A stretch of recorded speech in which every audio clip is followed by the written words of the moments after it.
cikin fari za a fidda baki, shika ake a fitar da tsaki,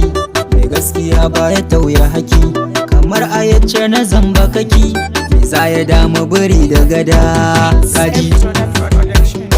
Da bambancin tsakuwa da aya, duk yan adam yanayin mu daya, zai kyautu mai bashi ya biya, da damuwa a gida na haya,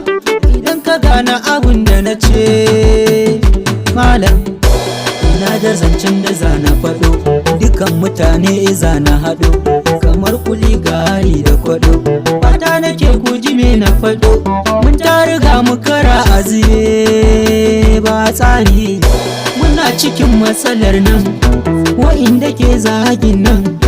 da masu cin zarafin nan, da za mu daina hakan nan, za mu ga alkhairin nan, mu zame abokan juna, mu daina aibata juna, malamai ku idda nufina, ku daina zagin juna, ku fitar da mu da karana, masu kwace-kwace ku tuba, ku daina wannan yafi. Ina samari kuma masu yaudaran yan mata,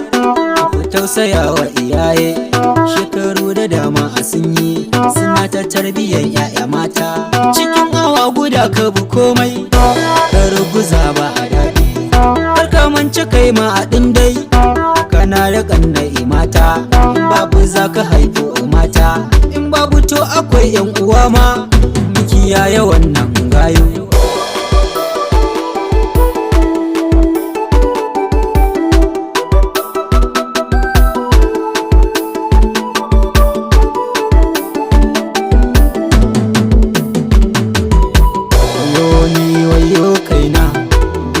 Tana ban tsoro,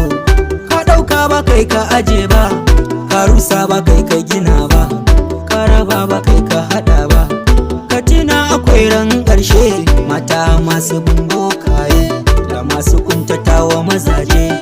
a gidan miji matsala ce, boka ai shirka ce, miji ko addini ce, samari ba ta robar garaje, kar ku je ku yaudari kanku,